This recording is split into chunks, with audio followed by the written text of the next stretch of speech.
Unpack your knives and stay. Yes, stay. Welcome, everybody, to another episode of the Top Chef RHAPup. I am Haley Strong. I am here to talk about lionfish with my Top Chef besties. Hi, Curt Clark. Hi there. You telling the truth or are you lying, fish? Okay. And that's all, folks. LaTonya, do you have any other jokes that are maybe less bad? Not about lionfish, no. I don't even. That doesn't even qualify. Curt was really fishing for a joke there. Oh, and I ain't lying. Oh yeah, the audience is perched on the edge of their seat. Oh my gosh! Wow! What? There was a lot of fish in this episode. What do you want from us? Haley? A lot of. Yeah, you're right. You know what? I was driving home with Ethan, my husband, because we went to town. My husband, who I live with, who I'm married to. We went through a whole ceremony. Sorry. Legally binding, all Legally that jazz. Binding marriage. Because it's my grandmother's 93rd birthday, so we went to town, have dinner. We were driving home. I watched the episode this morning because, again, I was going for dinner with my grandma. It's her birthday, 93. So he was going to watch the episode now, and we started watching Monk yesterday, so he really wants to continue watching Monk. Another kind of fish.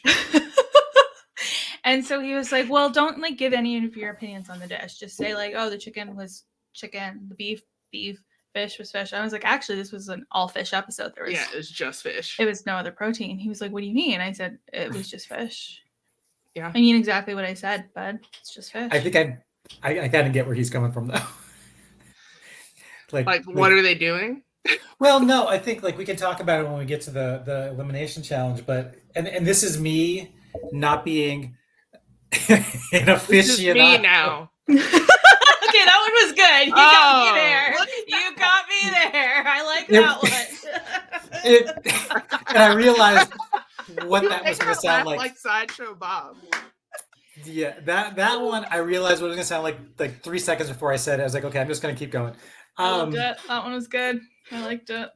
To me, I can't tell the difference between fish. I mean, if you held them up to me, I'd say, oh yeah, those look different. Those are fish. And they look different than a cow. Yeah. Yeah, exactly. Again,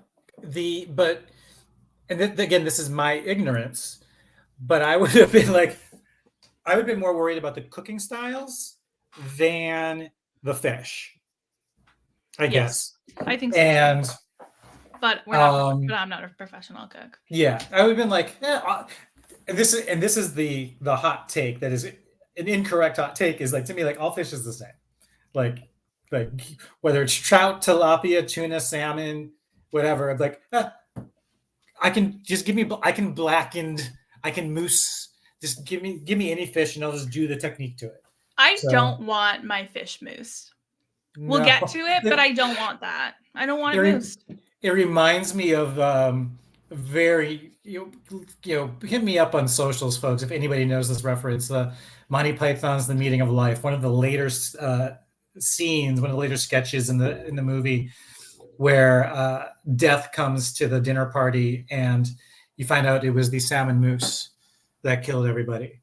And there's just one part that goes, the salmon mousse. Anyway, sorry. I can't think of fish and mousse without thinking of Monty Python. Okay. The Quickfire Challenge. Create a dish that features lionfish and Gouda cheese. We are in Curacao. Congratulations to everyone who's in Curacao. That sounds lovely. It looks beautiful. Looks stunningly gorgeous. They have a national dish called Keshiano, which kind of involves cheese rinds. And then they also have an invasive species of fish called the lionfish, and they're encouraged to all eat lionfish because it's so invasive. They want it gone. We're encouraging you to hunt this fish down. Yeah. This deadly poison spiked fish. So just be careful. Yeah, just be careful. They have lots of pointy spines, and it hurts when it stings you. Yeah, it looked like that national dish with the cheese rinds. When I was just the brief blurb describing it was a spiced meat dish where it was in this was served in the cheese rind. It sounds like it could actually be good, but the one of the other podcasts I listened to, the Sporkful, they used to do this lightning round quiz when we have guests, and one of the questions, a part of the lightning round, was name something that is not made. Name a food that is not made better with the addition of cheese or chocolate. And the one correct answer that people would keep coming up with is fish. Like, and like I've had sushi rolls that will have like a mozzarella cheese melted on it, which has been good. But I was like, yeah, Gouda and lionfish, not the challenge I would have loved to have been a guest judge on. No, it feels a little clunky, but people love tuna melts, right? Like that's a thing. That's true. Actually, that's a very true. really good point. I just had, spoiler alert for the end of the show, I had a tuna melt this past weekend. I mean, fish, That's a good point. Cheese, good. You know? So I'm sure together, you don't get to be a national dish tasting like crap, you know? Yeah. But the national dish, I think, was made with ground beef. It wasn't made with lionfish. Allegedly. Yeah, I would love to know like the theory of like why we are not allowed to have cheese with fish. Like if it's actually bad or if it's just one of those things that have been carried on. I don't know. Get yourself a fish sandwich of some sort with some cheese. That's good. Yeah, like I mean, the filet of fish must have some merit, and there's a slice of cheese on that. Mm-hmm. Yeah. My dad was just telling me this evening about how he only likes tartar sauce on filet of fishes. No other reason. Like, okay. I don't know how to toss that ball back to you. So like you say he doesn't do the cheese, he just does the tartar sauce? No, the only vehicle he likes tartar sauce is the filet of fish. Oh. He won't eat it with anything else. Yeah. No other fish, just a filet of fish. That's interesting, actually. That makes sense. That makes sense for older people, I feel like. I am my father's daughter when it comes to weird food separations, I guess. Eccentricities. Welcome to Top Crudo. Dan made a lionfish tartare crudo with orange, Fresno aguachile, and Gouda frico. This actually looked pretty lovely. Mm-hmm. Yeah. Laura made a lionfish crudo with guava sauce and Gouda crunch. This did look the opposite of lovely. This looked like something petri dishy, but like it looked like a sample of something on a plate. Oh, fair enough. Danny, her cheese challenges. He said, "Croquette, we're doing it. We're doing it. We're gonna do it live." He made a lionfish croquette with a Gouda sauce and red cabbage slaw. Actually, like I was pretty. It looked good. Yeah, it looked good, but he was having some trouble with how soft the crudo were, or not crudo. What are they called? Croquette were when he was trying to fry them. There's one thing I don't want, and that's a soft croquette. It's been said for centuries, you know. If I had a dime. Since the dawn of croquettes. Savannah made a lionfish crudo with Cashiana inspired sauce, Gouda frico, and chili oil. Also looked delicioso. Oh, yeah. And this one made Tom drink some water. Drink some water. I liked though just the whole we're bringing cheese with us. Like we're not completely leaving Wisconsin behind. Yeah. Everybody put a wheel of cheese in their carry-on. We're all bringing some. Fabulous. If that's like Tom, production to Tom, you're gonna have to do us a solid on this one, and you're gonna have to pack a wheel of cheese. Don't care if you check it or if it's in your carry-on, but you need to be one of the people who brings a wheel of cheese with us. I love Tom's hat. He looks very dapper standing by the ocean. I don't know. I think it's water. Yeah. Okay. It depends what part of the island they were on, if we're being honest with each other. Yeah. I actually do think it's like the non-ocean side. The capital is, if they're in the capital. Anyway, I have some concerns, and that was I think they set the shot up to look beautiful and forgot about Tide. Yep. And not like the laundry detergent, but like the actual physical Tide, because they kept getting splish splash. I was concerned that one of them was going to get like swept back into the sea. I thought Dan was going to fall again. And like Savannah was like wearing high heels. She was like wearing like high little booties. Like that girl is not going to be stable enough if a wave comes and gets her. It was an interesting challenge. It felt. Well, first of all, I had thought coming out of last week's, and maybe I misunderstood. I had thought that they said last week was the last Quickfire. Maybe they meant it was the last Quickfire in Wisconsin. Maybe they meant it was the last Quickfire where your performance would be considered in Oh, the I think final? that too. I think it was that one. Okay. I didn't pick up on that until they said it again this week, because once again, it doesn't make any sense and they arbitrarily apply it. So when And they were like, they also had Kristen like come over like the speakerphone and be like, by the way, this won't count towards the final. yeah. And my immediate response was, then why are you doing this? Yeah, and because it would have made so much more sense if the winner of this quickfire had the advantage that Savannah had going into the final, like or going into the elimination challenge. Yeah. I forgot Dan won this quickfire challenge because Savannah had the alleged advantage. Yeah, like it and maybe it's just more noticeable because there's fewer people. I don't know, but I think it was a fine experiment for one season. Mm-hmm. But if you're going to be giving I mean, we can talk more about this, next week during the finale. But one change I would like to see is let's just go back to quick fires giving you advantages in the elimination. It just makes sense. Yeah. It's just been confusing because I'm a little dumb. So I need everything to be contained in one episode. I also loved at one point Dan was like, yeah, Top Chef coming to Wisconsin is going to be so good for Wisconsin. I'm like, Danny, babe, I don't think we're going to Wisconsin after this season. I'm so sorry. You're going to Wisconsin in a few weeks? Is that what you're going to tell me? I'm thinking about it, putting on my nerd hat, because there's like this Bristol Renaissance Festival. I've not been to a Renaissance Festival in over 2 decades. And there's this huge one in Wisconsin near the Illinois border when I used to travel to Wisconsin regularly for work, I would always see billboards for it. And I've started getting emails for it. And so I'm thinking about over sometime in the next few weekends, finally going to the Bristol Renaissance Festival in Wisconsin. I love that. Ooh, I've never been to a Ren Fair before. Are you going to dress up? No. I can't say I wouldn't. I don't have anything that I would dress up in. You can buy something. Yeah, no. Okay. Curt likes his outfits to be multifunctional. I would rather be anachronistic and be like, oh no, I'm someone from the 21st century who has teleported through time into this medieval town. What are these drumsticks that people are eating by hand? You're ruining the illusion and the chance for me to see you in a Renaissance outfit.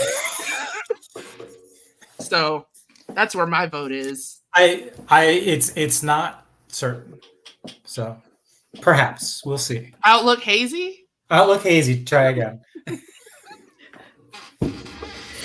In the between challenges, we have a cute little dinner on the Holland America cruise ship with Morimoto, and he does this beautiful, beautiful dinner. They're all so excited. They all fangirl. Even Dan at the end's like, can you autograph on the video? And everyone's like, please. And that was so cute. It was adorable. I was getting all in my feels during this episode. Same. Between my love of cruises, my love of tasting menus, I was having flashbacks to, and I can't remember if we ever talked about it on when there was an RHAP event in Philly. One of the patrons and I, my friend Ryan, we went to Eddie from Top Chef. We went to his, it wasn't his restaurant. It was technically, I think it was Nick Elmy's restaurant, Laurel in Philly. The first time I ever did like a tasting menu with a quote unquote, star chef. I mean, he was from Top Chef, and Eddie.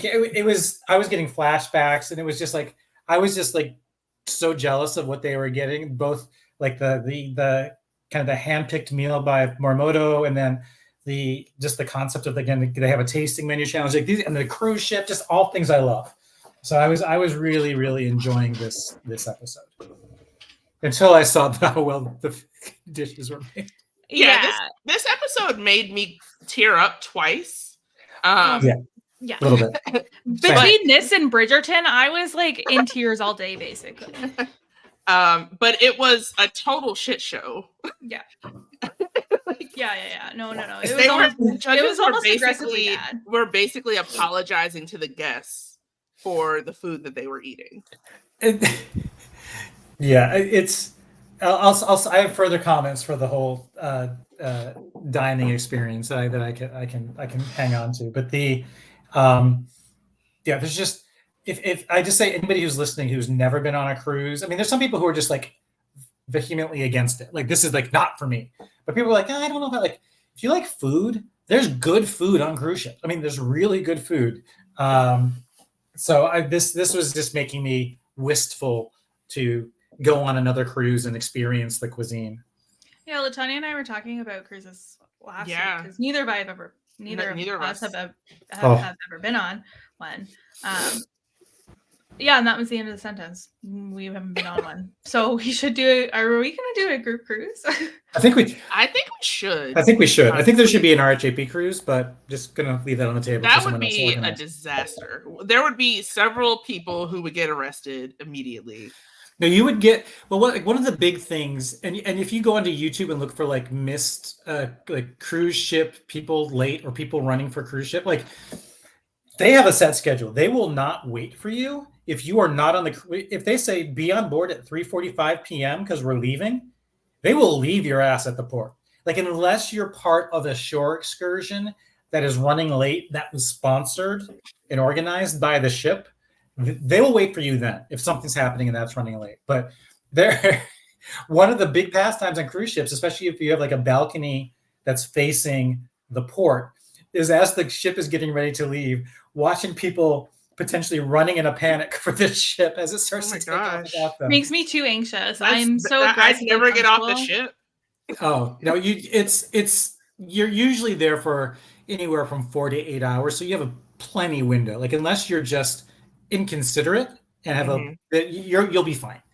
But people will be like, how come they didn't wait for us? I'm like, because you've got like 1,000+ people on this ship and they have a schedule to maintain. They're not going to hold it up for 2. No, definitely not. Yeah.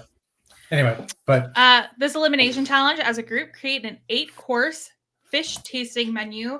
They had 8 kinds of fish and 8 preparations of fish. So each person took 2 fishes and preparations. And then they had to do some like timing out to make sure that they had enough like time between each dish. This was a little bit of a weird. I like this challenge. I like the idea of it. Mm-hmm. In execution, it was bad. Yeah, it was just so open. The challenge, like all the different types of fish, and then you have to choose the preparations, and then you randomly get 10 minutes to shop at what looked like a delightful fruit market. I had no idea that Venezuela was so close to Curacao, so that's good to know. But 10 minutes? What? I think because keep in mind, they're going to be provided with the fish. They're going to be provided with I don't know if we got I have a feeling the pantry was pretty plentiful. Yeah, because of course. I was getting flashbacks to that one episode where they had the farmer's market, but they didn't know what the challenge was going to be. Yeah. Here they didn't know what the fish was going to be, I guess, and or what preparation they were going to have. They were going to get. Yeah. So I'm wondering if it would have been like almost better, like before you start claiming, like when they got around to dividing the fishes and the dishes between them. I'm wondering, like, it almost seemed like as a group, pair up the preparation with the fish. And then once those pairs are determined, then you claim those pairs. Like, don't say, I want this fish and this, like, figure out together the best pairing and then choose the pairings that have been agreed upon by the group. I don't know. That might have been a way to approach it. Just my thoughts. Yeah, this one was just a little tough. And I thought it could have been really, really good. We learned that they had 6 weeks off in between leaving Wisconsin and getting here. And I really do think that played a part in it. They all seemed a little rusty. And they also, and Krista mentioned it, they were all playing scared. Like, they all wanted to make the finale so badly. They really didn't take any fun risks or anything. So we have raw, steamed, moose, poached, fried, roasted, smoked, and blackened. And we had salmon, black bass, sea bream, dorade, striped bass, grouper, rainbow trout, and snapper as our little fishies. Do you think they should have just given them the pairings like whoever has raw, you get the salmon. Whoever has this, you get this. Or do you like that they got to pick the fish and the preparation? I think it would have been fine either way. But again, like with my perspective that all fish is the same. Like I would have almost rather been like here's 8 local ingredients and then 8 methods that might not necessarily be exclusive to a particular protein. Like what if you had, rainbow trout and grouper and plantains and beef. I don't know. But what if you had like 8 ingredients that had to be the star of the dish, and then 8 methods or limitations? I don't know. Like Yeah. it just, to me, it was like, that's fish. I'm just not Yeah. I'm anti-biased. I'm not a fish fan. They're a great band, Curt. Sorry. I'm just kidding. Savannah starts. They're not a great band. It's on record that LaTonya hates fish.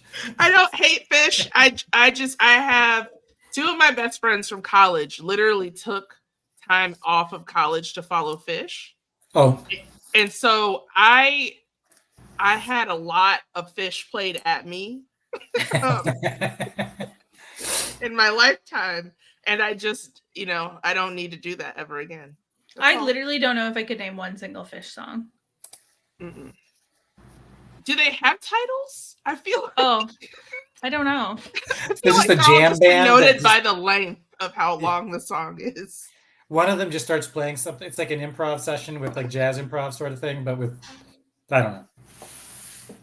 Imagine you call up your parents and you go, Mom, Dad, I'm going to take some time off from college. And they say, okay, like, are you going to work? Are you going to travel? And I'm going to follow the band Fish around. Yeah. My parents are always pretty like open and fine with whatever I want to do. But I think if I said that, they would be like, no, that's okay. You're going to finish. You're going to finish school. Thank you. That's what I said. And I was also in college. It's like, really? That's a good idea. We're following a lot of fish today. Savannah, she had a raw preparation meat. She made sake cured salmon roll with salmon tartare, twice fried plantain, and ginger dressing. I thought this looked quite tasty good. Mm-hmm. I liked how it looked. I like the idea of it. Love some salmon. But apparently for some of the judges, it was like too big of a bite. And grow up, like, come on. Like, it wasn't meant. Oh my God, take 2 bites then. Like, what do you want from me? 2 bites. Oh, I tell you to take 2 bites. You're the food experts. I mean, it's on the one hand, I say it's not meant. It's not like an amuse-bouche. On the other hand, it is a tasting menu. On the other hand, I have to eat 7 bites of Danny's weird mousse, but I can't like. Yeah. I can't have more than 1 bite of Savannah's lovely sushi. Like I've done tasting menus where it's like, oh, this is a bunch of small things, but then I've also done ones where there's like a lot of where there's also like larger dishes.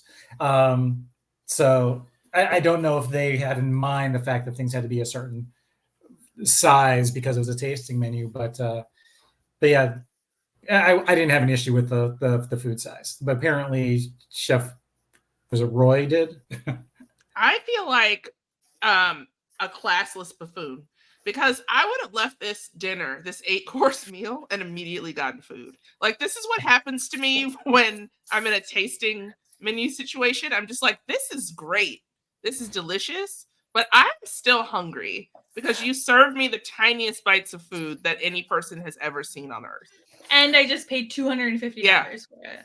So I can't even afford to go get more food. See, I go into the tasting menus I've done. I've gone into it with that perspective. Like I'll look and go, oh, this is small, but they add up quickly.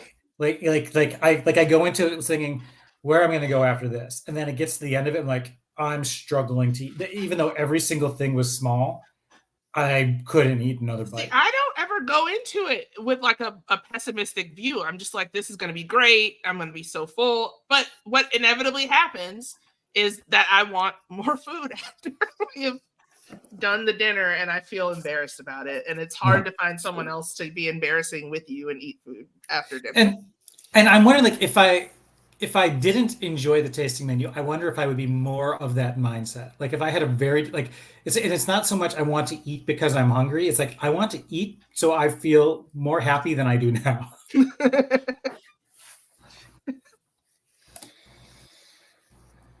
Yeah. This was the beginning of some questionable foods. Yeah. There was a lot of raw fish served at this dinner, and Savannah's was the only intentional one. Mm-hmm. Yep. Undercooked. Yeah. Laura had steamed, and she made a black bass ricotta negros with squash and fried plantain. Like this, I cannot even picture. This was so not memorable to me. I feel bad for Laura. Was this the one in the banana leaf? Yeah. Yes. Okay. Yes. I only remember it because in my mind's eye and nose, I guess, I was imagining what Kristen was talking about when she said that it smelled like earthy banana leaf when she opened it. And I was like, wow, that is not a compliment. No. Yeah, it was bad. Danny, he had the mousse. He made sea bream mousse with fine herb salad, scotch bonnet, and green garlic spheres. The only thing I thought was good about this dish was those spheres. They looked incredible, and I would like to try that. I would like to try that. I don't, like I said earlier, I don't need my fish moussed. I don't need it aerated in any way. I can't. The texture of that, I'm sure I would puke on the table. Great. Like maybe if you like give it to me with like a cracker, like just maybe buttered saltine. Yeah. But at that point, I'd rather just be like a dip, like a smoked fish dip. Yes, I love a fish dip. Saying it couldn't have been. Like that's the thing. It's like you have a tasting menu. Give them a dip 3 courses. Dip it up. I do have to say that I was living for Danny for this entire episode. The fact that he is such an overachiever that he had to go and run a marathon and then come back to being in Top Chef.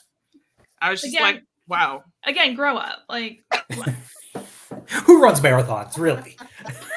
I feel like who has that kind millions of time? Of people do. I know, exactly. I know, but then I think about like I'm like, okay, well, how many more dishes does his wife have to do at home? Because he's like, sorry, babe, I can't. I gotta go train for my marathon. That's what I think about. I feel like he would have so much energy from all that running that he would be like, oh, sorry, happy to help around the kitchen. I can't cut the grass today. I have to practice for my marathon. Although he lives in New York, so probably it's the combination of running the marathon and wearing Jordans to get into the finals of Top Chef that I was just like fangirling over. I can't help it. I am but a simple woman. Love a Jordan. Love a marathon. I hate a marathon. What? Yeah. I'm not running that. No, unless I'm running for my life, and then I'm going to die immediately. Yeah, who's going to chase me for 26.2 miles? Freddie and or Jason. Yeah. And Danny had some cooking problems with his mousse. Tom straight up was like, Did you cook this? And Danny's like, I certainly attempted to. And Tom's like, I love Tom's running commentary, the commentary, as I'll call it, because he immediately knew all of the problems that happened in the kitchen with everyone's dish. And I was amused by like the front half of the table, like the people who worked on the cruise ship or who worked at corporate, who like there was the chef. Fine, let's keep the person who oversees the 150 some chefs and cooks on the ship. Have him be there. It's nice to have the captain there. I was surprised like the head purser wasn't there. Usually like the Julie McCoy, for those of you purser. I hardly know her. But like the two executives, like there was one time where like the male executive was commenting on, I thought it was okay, and then there's like, okay, and then the people we know basically say, yeah, this is wrong with it, this is wrong with it, this is wrong with it. I would be as I would love to be a guest judge for some reason on Top Chef, I would fear that moment where I'm saying something that completely contradicts what the Toms and the Gales and the Kristens have to say. So I'd rather be like one of those people like who goes to like you're going to be serving 100 guests and like you're eating like I want to go to the Croquette Fest. Yeah, I want to go to Cheese Fest, Croquette Fest, what have you. I'd be fine being one of the guest judges just because I would take the approach that comedian did earlier in the season where he was just like, yeah, no, this is terrible. If you don't want yours, I'll eat it for you. Yeah. And just try to make everyone laugh and ignore, like completely get them to ignore the fact that I have no knowledge about what's going on around me. So kind of lean into it a little bit. Mm-hmm. And just, flirt with Tom. See what happens. Flirt with Tom. Dan made poached dorado with coconut and turmeric, yuca fritter, grilled pumpkin, and chili garlic crisp. He was passionate about this dish, and he also thought Tom was passionate about it. Whereas Tom was passionate about pointing out how undercooked it was. But apparently he did keep, like, he didn't stop it from eating it, apparently. I mean, he was probably kept being like, what is happening here? He kept lifting the spoon up. It's like a train wreck. You can't look away. And I think the guest judge was Chef Roy Lee, I believe. Edley. He basically called it out. It was like the fish may be undercooked, but this like sauce, like the overall, like he liked it overall, despite the fact that it was undercooked. So I don't know, but I did feel, the Tom loved it. Tom loved it. Tom loved it. Cut to Tom. Tom didn't love it. You know what? I think it was good for Dan to think that Tom loved it because I think his second dish could have been a train wreck otherwise. Mm-hmm. Yeah. You don't want to get into your second dish thinking you're already down. Like, fake it till you make it. Yeah, and I feel like that's what happened with Savannah. Yes. She just got down bad on her dish. Savannah had the fried course, and she was really passionate about making a fried fish sandwich. And everyone's like, you got it, girly. She made a fried striped bass on baguette with pepper kosho, ahi, amarillo, aioli. What was the issue? She couldn't find like a bread she liked. And this bread was too big. She could have made the fish bigger. The fish could have been bigger. Or she could have cut the bread smaller. It's also not a sandwich. Yeah, would your dad put tartar sauce on this? You know what? I think this bread would be too difficult for him to eat. Like, I don't think he wants a baguette. Mm-hmm. He would just go get the Wonder Bread. Yeah. And be like, you know what? No, he does eat brown bread now. Oh. Yeah, he doesn't eat the Wonder Bread anymore. He eats brown bread.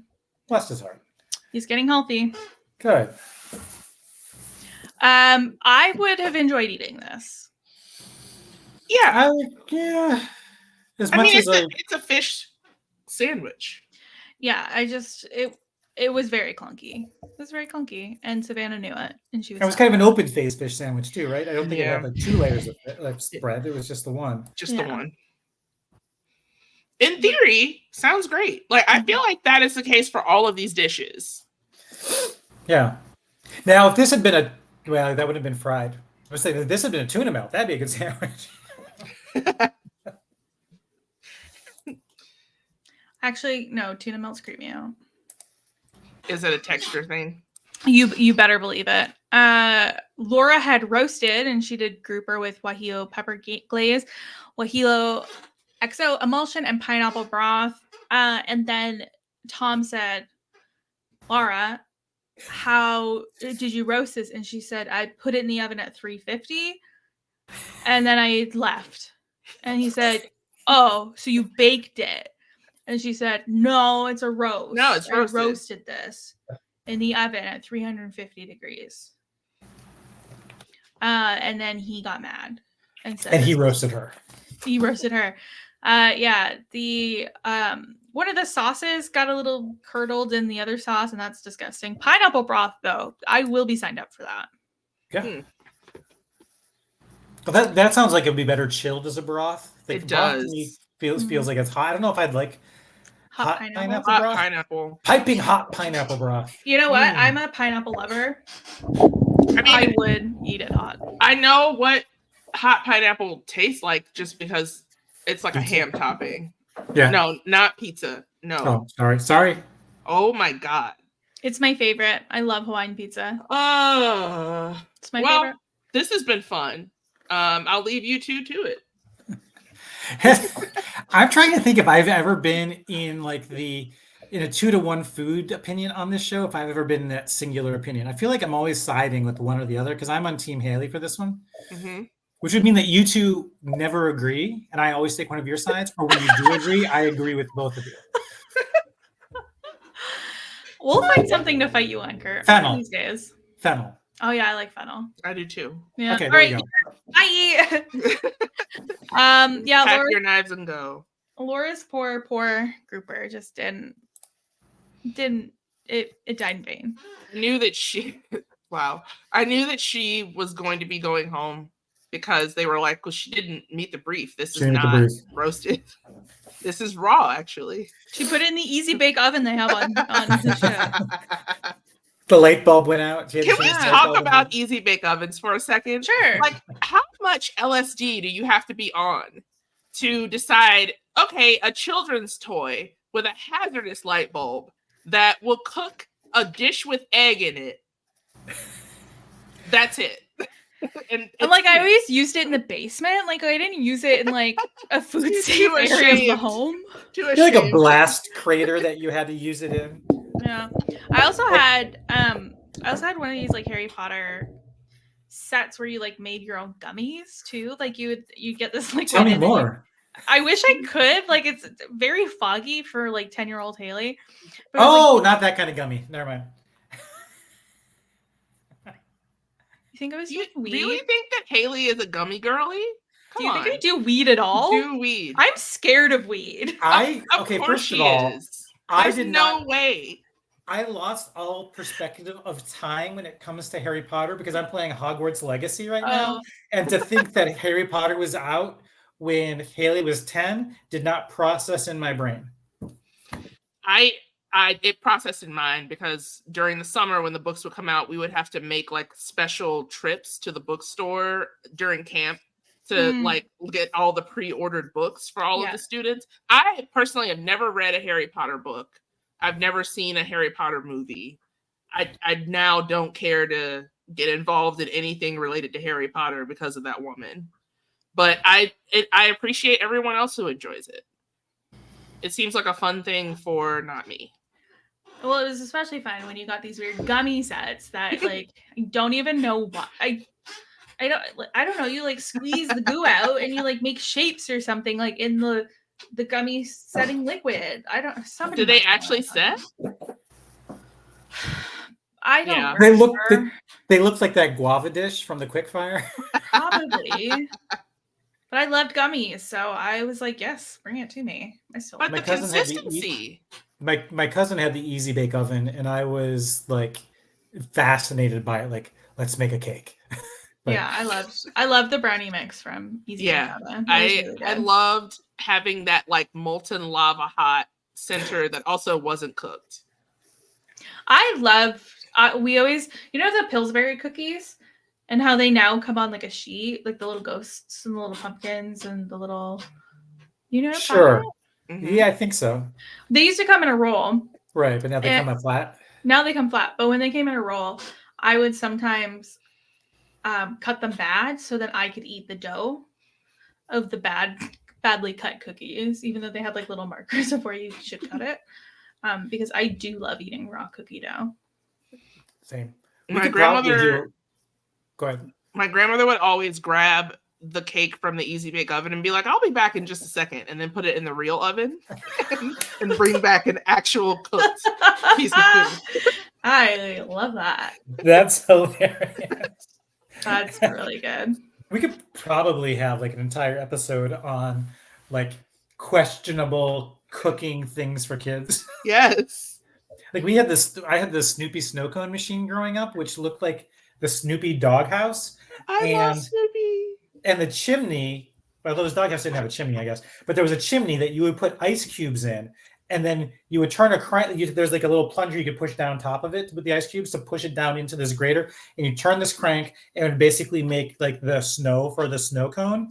And then there was like this little squeezable, almost like one of those like honey bottle bear things, but it was like Snoopy, that you would have like the liquid to drizzle onto the snow cone. And I didn't understand that's just like literally Sugar water. sugar water. Yeah, And that was the yeah. only part I liked. Is like I just want that. Did you part. just go? Yes.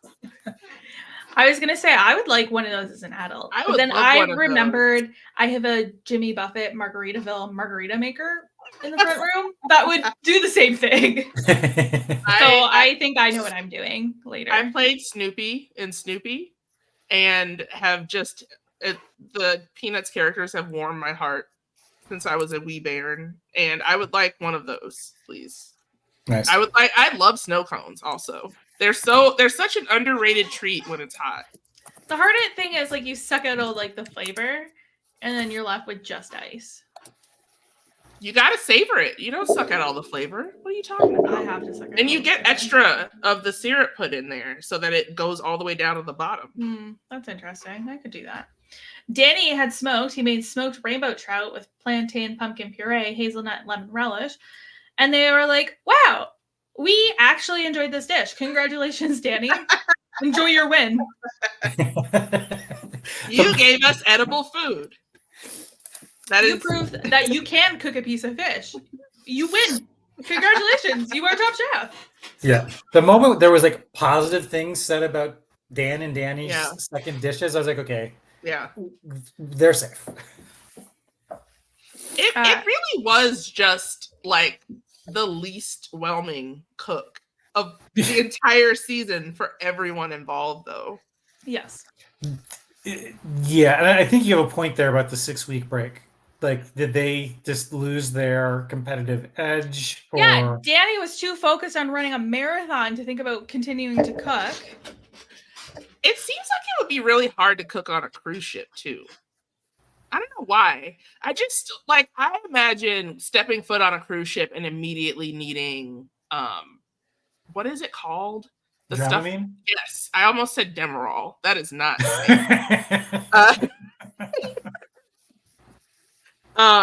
It just feels like I wouldn't have my sea legs about me at any point.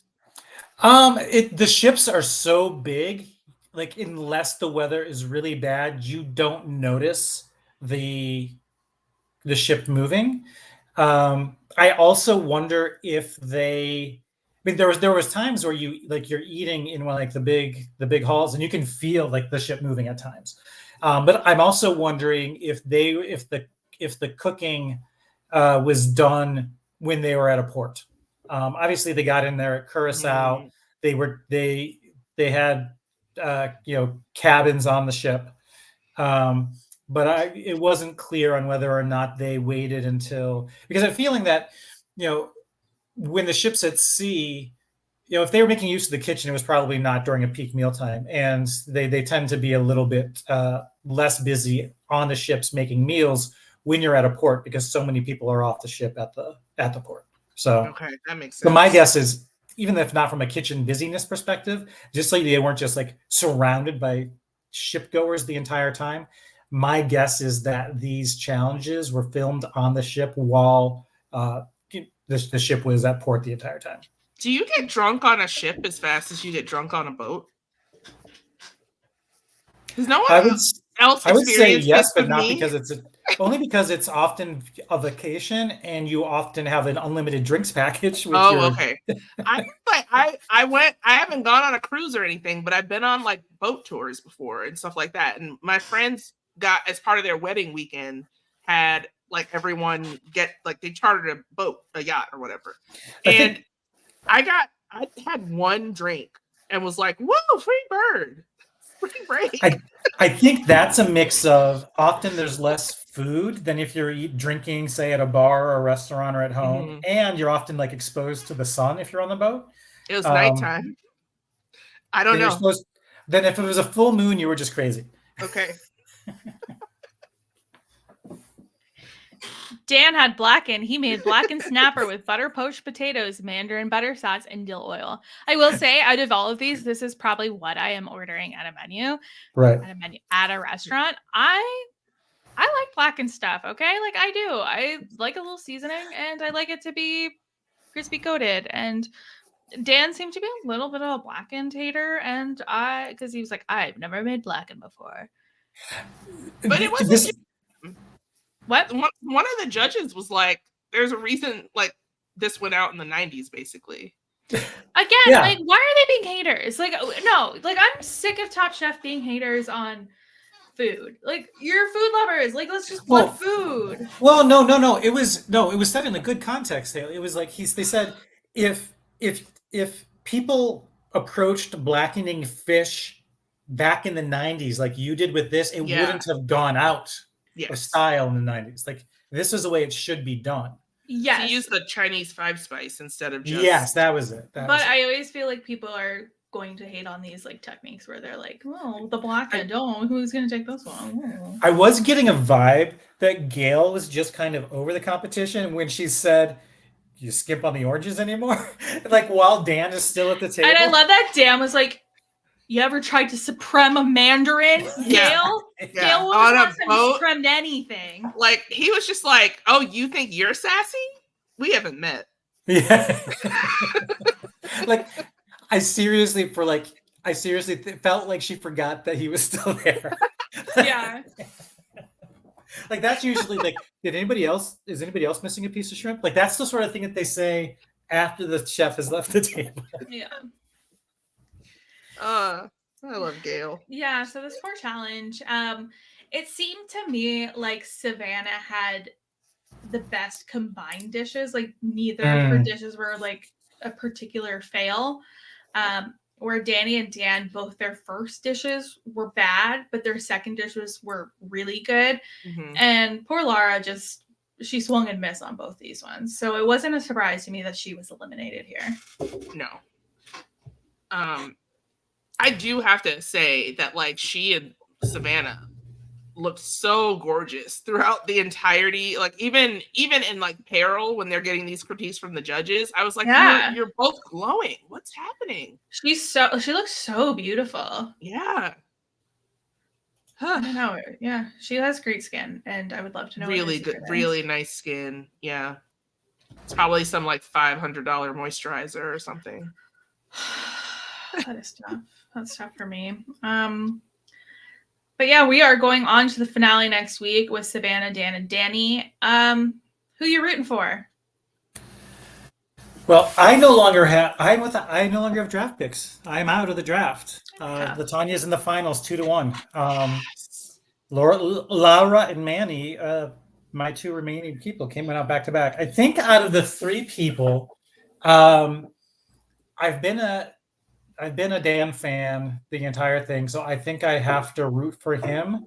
I love the extent to which Savannah has been getting like more and more wins under her belt. Like, she's been like coming more and more to the forefront this latter half of the season. I wouldn't be upset with a Savannah win. Danny is just a joy. I wouldn't be upset with the Danny win. But I have to say I'm team Dan. I'm just kind of pulling from him from the beginning. So yeah, I would be pretty satisfied with any of these 3 winning. Yeah. Yes. But if I had to choose, I think I'm choosing Savannah.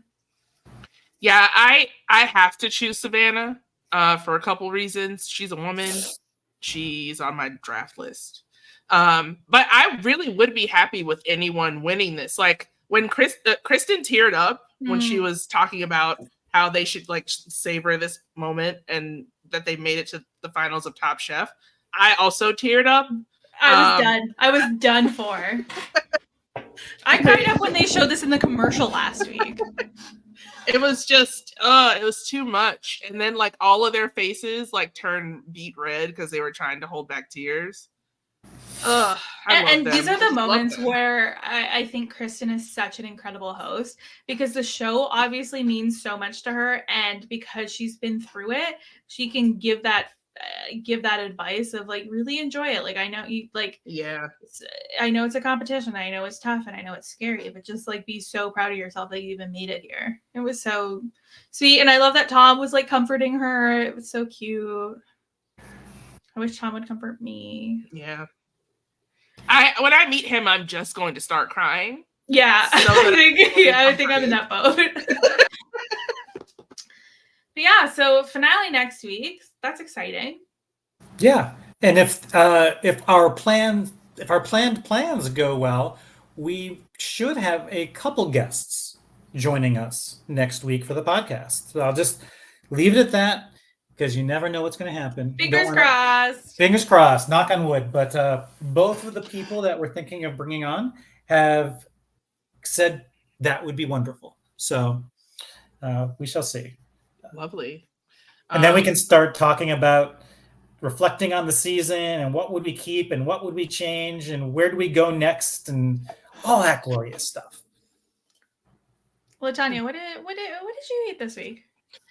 It's another weird week for me, food wise. Just there's my stomach needs to be studied. What did I have? I had I stumbled across this special at Fogo de Chao, where you can choose 2 meats and 2 sides, and it's like $28, which is for Fogo a really good deal. So I got chicken because that's what I wanted, and I got this tomato, like a caprese salad, to go with it.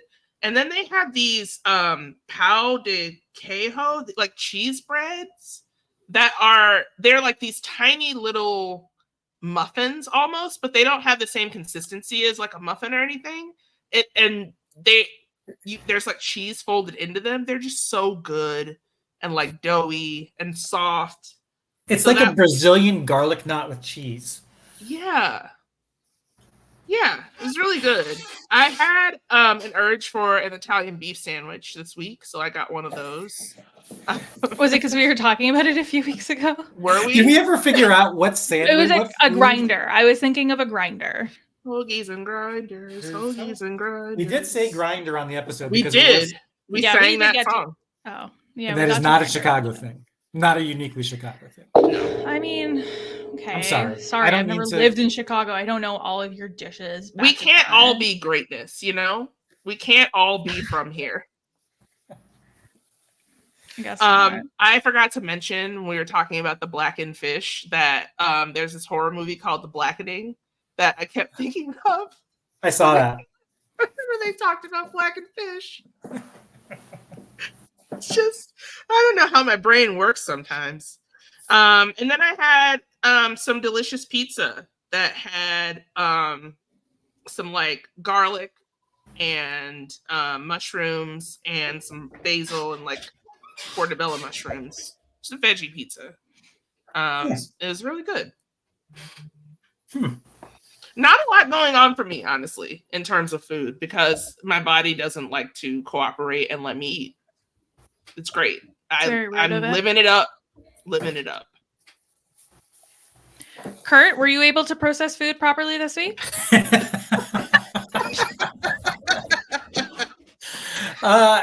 Yeah, I got lucky. You asshole. I love you so much.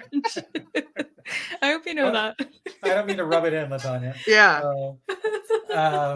Yeah, I found like my new routine is like on Saturdays I will go to the grocery store that I've mentioned previously, Horrocks, the one that has the bar inside of it. What did you call me? You heard me. I'll go to a whore named Rick. I will go like in the little plaza there. I will go to Jet's Pizza. I will order a Detroit style pizza to go.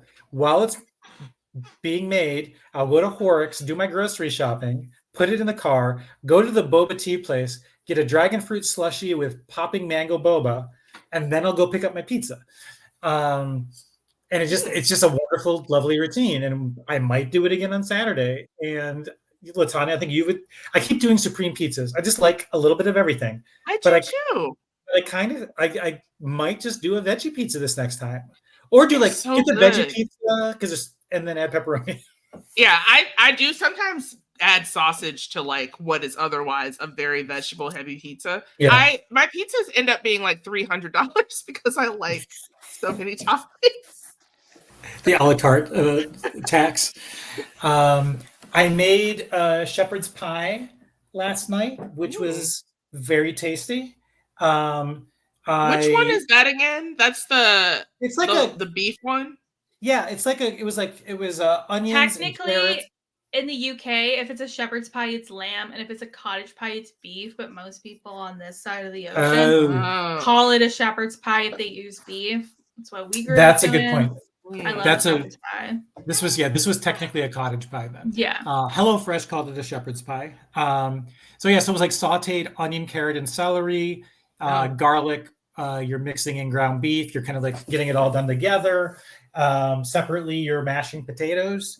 Then you put just kind of kept it in the skillet that all the stuff was baking in, and you cover it with the layer of the mashed potatoes. Sprinkle some white cheddar cheese on top. Put it under the broiler for like 3 minutes, and then boom, done. Just serve it out of the skillet. Quite tasty.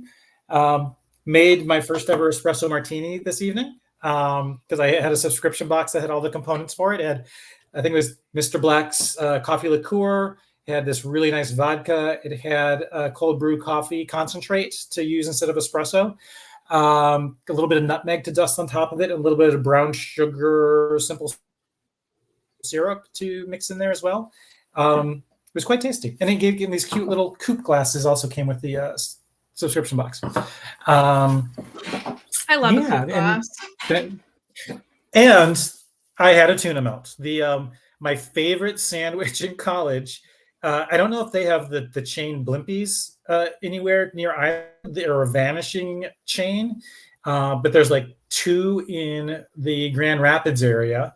And getting a toasted tuna melt is like just one of the things I enjoyed the most from there. And it had been probably 7 months since I've had one. So I went to a Blimpies and ordered a tuna melt. Yay me. Fish and cheese. How about you, Ailey? Definitely didn't eat any fish and cheese, I don't think. I spent most of the past week in Mont Tremblant, Quebec.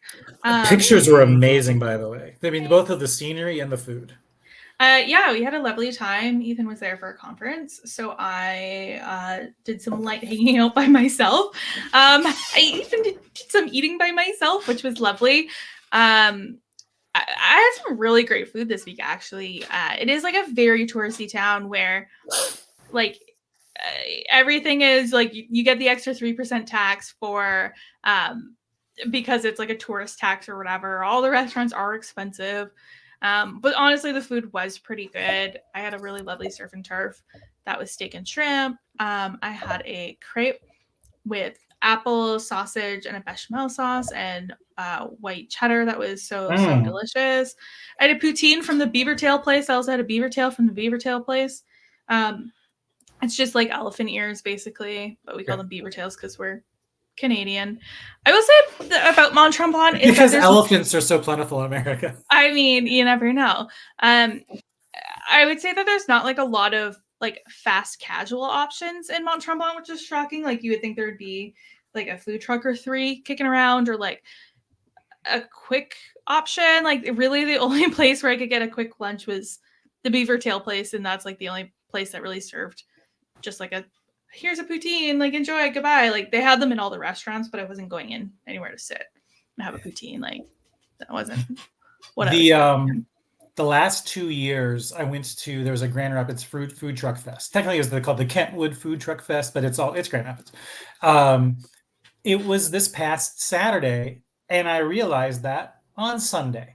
And I was so sad because they have so much good food there. But luckily that also kind of kicks off that food truck fest kicks off Food Truck Fridays here in Grand Rapids, where there's like 2 or 3 places around the city where at lunch a bunch of food trucks will congregate. It's not like a LA or Chicago or where you could find food trucks plenty. Actually, Chicago has its own food truck issues. Not sure if you're aware of that, LaTonya, that food trucks aren't more plentiful in Chicago because I think the food trucks are only allowed to like heat and distribute the food. You can't actually cook the food fully from the food truck. At least this was true 5 years ago. But it's not like the food truck scene in LA by any means. That sounds like a dumb rule that we would have. Yeah. Honestly.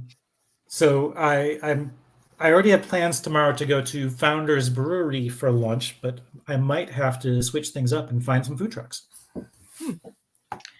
Yeah, I went to a Japanese restaurant in Montreal and had truly the best edamame of my entire life. It was like a spicy garlic one. Ooh. I just had like a lot of like lovely food, honestly. I wasn't really expecting much, but I had a lovely time. It sounds amazing. It sounds like it was kind of like a light grazing all day long. No, it was not quite, because I also we drove, so that was nice. So we did pack the cooler. I brought lots of like yogurts and bananas and stuff for my breakfast, so I didn't have to worry about that as much. But then I would have to like go for regular meals, although I do love just snacking throughout the day. Nice. Anyway, yeah, that's pretty much it. Yeah. Is that in Quebec or Ontario? Quebec. Okay. Yeah, it's about 2 hours past Ottawa. It's about 2 hours north of Montreal. I guessed from the name, but I also know that that's a completely separate province from where you're at. So yeah, I just wasn't sure. Yeah, and it's mostly like a ski town, so it's kind of its off season right now. But I had a lovely time. I had a lovely time. Did you go past Montreal through Montreal? No. Okay. No. It sounds beautiful. It was. It was very lovely. But yeah, that's it. Do you guys have anything else from this episode? Or anything else you just want to talk about because we're friends? I thought about yesterday, like sometime today, because I going and buying some blue curacao just so I could have that to drink on camera. But I was like, no, because then I'd have a whole bottle of blue curacao. I know. I feel like they should sell those in like the little guys more often. Yeah. No, it's like it was for a lot of reasons brought back a lot of positive memories, which was nice because there weren't a lot of new memories formed from this episode that were positive. Yeah. Oh well, it's one of those episodes, and that's fine. Yeah. It'll be better next week. I feel like all these chefs are they're gonna ease into like being in Curacao, basically, like being on the ship. Yeah. And they've already had one cook to see what it's like. And maybe the return of the sous chefs will. Yeah, I'm excited for that. Yeah. Mm-hmm. I loved peeping Kalina there. It just made me a little like, I was worried that she went out hating the show, but I'm glad that she came back for this. And it's like, no, I just don't want to do Last Chance Kitchen again. Yeah. Oh, okay. Yeah. I did pick up on that. That's awesome. Yeah. LaTonya, where can people find you on the internet if you want to be found on the internet? You can find me on Twitter at LK Starks. And I will be talking with DM Philly about House of the Dragon, which I'm very excited about for their podcast. I will basically be posting when they come out on Twitter. So if you are interested in hearing me say words about why I love Rhaenyra Targaryen and will be indebted to her for my whole life, and why if you support the Greens, then we need to have a serious discussion. Just follow me on Twitter and you'll be able to find out everything I'm doing. Curt, how about you? At Curt Clark with 2 C's on the Instagram and on Twitch. As I said, I'm playing and streaming both Hogwarts Legacy and Baldur's Gate 3. Curt bought a PlayStation 5 over the weekend. Ooh. So very excited about that. But yeah, Instagram's probably like, again, my books, my foods, my memes. Those are all going to be on my Insta. If you join me on a stream on Twitch, we'll probably have a one-on-one conversation because I don't ever get many people following what I do on there. All right, how about you, Haley? Stalk Curt on Twitch, everybody. You can find me on Twitter and Instagram at @strong_, and you can check out everything I am reading over on my Bookstagram account at The Strong Library. It's going to be a lot of Bridgerton season 3 part 2 content in the coming days, because that is all I am focused on. If you want to hear more of my voice, around the same time this comes out, my episode of the Survivor 50 wish list, talking about who I would like to see come back for Survivor 50 from Survivor Palau, should be out as well. So check the feed out for that. Other than that, thank you so much for joining us again, and we will see you next week for the finale. You guys can pack your knives and go. Bye.